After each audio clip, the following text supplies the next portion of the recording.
Good morning everyone. तो मैं हूं आपका दोस्त एडवोकेट तुलसी राम सिंह। आप देख रहे हैं मेरा यूट्यूब चैनल। तो कैसे हैं आप? आशा करता हूँ अच्छे होंगे, स्वस्थ होंगे, मस्त होंगे। देखिए, आप लोगों ने तो देखा होगा यूट्यूब पे बहुत सारे वीडियो ऐसे आए हुए हैं जिसमें एडवोकेट के ड्रेस कोड से रिलेटेड बहुत सारी बातें बताई गई हैं। ठीक है, वो उसके बारे में हम चर्चा करेंगे। और देखिए, मैं इसमें अपनी थोड़ी अपना अनुभव भी आप लोगों के साथ शेयर करूँगा। तो जो भी लॉ स्टूडेंट हैं, एडवोकेट्स हैं, वो इस वीडियो को ध्यान से देखें। और जिन्होंने ऑल इंडिया बार एग्ज़ाम दिया उनके लिए भी बहुत ज़्यादा ज़रूरी है। देखिए, सादरा बार एसोसिएशन ने एक गाइडलाइन बनाया था कि जो एडवोकेट्स, क्योंकि कुछ दिन पहले द्वारका कोर्ट में एक लॉ स्टूडेंट फेस हुआ था एज ए प्रॉक्सी काउंसिल। तो क्या हुआ था, उसके खिलाफ अगेंस्ट FIR रजिस्टर्ड हो गया था। बाद में दिल्ली हाई कोर्ट ने उसको FIR को रद्द करने के आदेश दिए, उसको हटा दिया गया और कहा गया FIR रजिस्टर करने के बजाय इन्हें काउंसलिंग की ज़रूरत होती है। तो उसी विषय पे मैं बात करूँगा। देखिए, जो सादरा बार एसोसिएशन ने बनाया था, नियम ये बनाया था कि जो एडवोकेट्स हैं, black pant, black coat, white shirt और जो अपनी बैंड होती है, यानी जो सफ़ेद टाई होती है, वो बांध के चलेंगे, कोर्ट में पेश होंगे। ठीक है।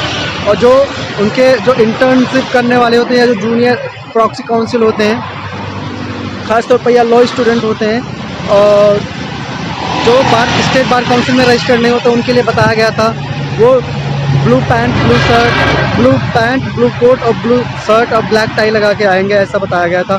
बट उस चीज़ों को दिल्ली हाई कोर्ट ने कैंसिल कर दिया और रिजेक्ट कर दिया। कहा देखिए, ऐसा नहीं है। अकॉर्डिंग टू, जैसे अगर हम देखें बार काउंसिल ऑफ इंडिया की जो सर्कुलर है, जो उसके रूल हैं, तो देखिए, पहली बात तो जो एडवोकेट्स होते हैं, ठीक है, जो स्टेट बार काउंसिल में रजिस्टर्ड हो गए हैं, देखिए प्रैक्टिस तो उनको ही करना चाहिए। और लड़कों में कि पता नहीं क्यों इतनी जल्दी होती है, फर्स्ट ईयर गए, सेकेंड ईयर में गए, तैसे उसके बाद तुरंत क्या कहते हैं, इंटर्नशिप करने लगते हैं या प्रैक्टिस करने की सोचने लगते हैं। देखिए, गलत है। जब आप स्टडी कर रहे हैं तो उस समय 3 साल या 5 साल की LLB है, आप उसको कंप्लीट कीजिए पहले और अच्छे से पढ़ाई कीजिए। जब आपका एक कंप्लीट हो जाए, उसके बाद में आप फटाफट तुरंत स्टेट बार काउंसिल में अपना इनरोलमेंट करवा लीजिए। जब आप इनरोलमेंट करवा लेते हैं तो आपके पास 2 साल होता है काम सीखने के लिए। 2 साल इंटर्नशिप या काम सीखिए, किसी सीनियर एडवोकेट के अंदर रहकर आप काम सीखिए, उनके साथ में रहकर काम करिए और काम सीखिए, अपना अनुभव बढ़ाइए। लेकिन मैं तो यही कहूँगा, जो मेरा पर्सनल एक्सपीरियंस है, मैं पिछले 10 साल से दिल्ली में ही प्रैक्टिस कर रहा हूँ, तो जो मेरा एक्सपीरियंस है वो तो यही कहता है कि देखिए, ऐसा सबसे पहले जो आपका काम होता है, आप पहले लॉ कंप्लीट करें, अच्छे से मेहनत करें, खूब जम के पढ़ाई करें। ठीक है। और उसके बाद में जब आपका एक कंप्लीट हो जाता है तो रिजल्ट आने का टाइम होता है, उसके बाद में इनरोलमेंट का टाइम होता है, आपका कंप्लीट हो जाता है। उसके बाद में आप किसी एडवोकेट को ज्वाइन कर लें, इंटर्नशिप कर लें, क्योंकि वो रजिस्ट्रेशन, वो सारा टाइम मिला के आपका 6 महीना, 2 महीना, 3 महीना, 4 महीना लग ही जाता है। खासतौर पर मैं यूपी की बात कर रहा हूँ, तो वहाँ पे तो 6 महीने तक लग जाते हैं। उसमें आप काम सीखिए। जब आपका स्टेट बार काउंसिल में इनरोल हो जाता है, 2 साल आप क्या कहते हैं, इंटर्नशिप कीजिए, प्रैक्टिस कीजिए। अब 2 साल के बाद में आप इतना काम तो अच्छे से सीख लेंगे। तो जब आप बार काउंसिल ऑफ इंडिया का एग्ज़ाम भी साथ में दे दीजिए, जब आप पास हो जाते हैं, उसके बाद आप प्रैक्टिस कीजिए खुल के।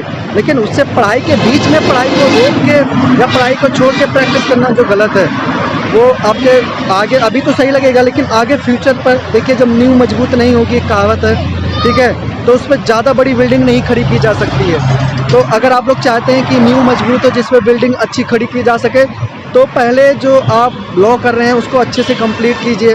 उसके बाद प्रैक्टिस करने के लिए तो पूरी लाइफ पड़ी हुई है। कुछ लोग बोलते हैं कि देखिए, मैंने तो फर्स्ट ईयर से प्रैक्टिस इंटर्नशिप करना शुरू कर दिया था या प्रैक्टिस करना शुरू कर दिया था। देखिए, वो गलत कह रहे हैं। आप सबसे पहले अपनी लॉ कंप्लीट कर लीजिए। जब आपकी लॉ अच्छे से कंप्लीट हो जाती है, आप ठीक है, उसके बाद में आप प्रैक्टिस में आइए, उसके बाद इंटर्नशिप कीजिए, सही रहता है। आपको 6 महीने, साल भर करना, जैसे भी करना, जितना भी टाइम में, ठीक है, वो उसके बाद ही करना होता है। अगर आप उससे पहले करते तो देखिए, आपकी जो नींव है वो कमज़ोर हो जाएगी। तो प्लीज़ आप लोग अपनी नींव कमज़ोर मत कीजिए। सबसे पहले आप स्टडी अच्छे से कंप्लीट कीजिए, उसके बाद स्टेट बार काउंसिल में इनरोल हो जाइए और इनरोल होने के बाद में फिर प्रैक्टिस कीजिए। पूरी लाइफ प्रैक्टिस करना है। लेकिन जो पढ़ाई का टाइम होता है, जब आप लॉ कर रहे होते हैं, वो चीज़ करने का मौका आगे आपको ना मिलेगा, फिर से आप लॉ करने का चांस नहीं मिलेगा। तो सबसे पहले आप स्टडी कीजिए, ठीक है।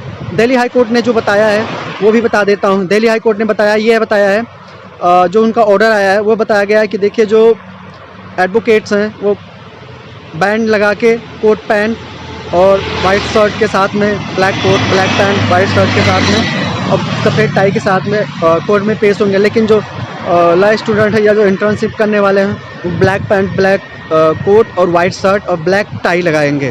फ़र्क सिर्फ टाई का रहेगा। तो आपकी चॉइस है, बट मैं तो यही कहूँगा सबसे पहले आप स्टडी कंप्लीट कीजिए। अगर ये कंप्लीट हो जाता है उसके बाद में आप प्रैक्टिस कीजिए। फिर मिलूँगा नई वीडियो के साथ, तब तक के लिए जय हिंद। हाँ, अगर आपकी कोई क्वेश्चन है, सवाल है तो आप कमेंट अभी करना।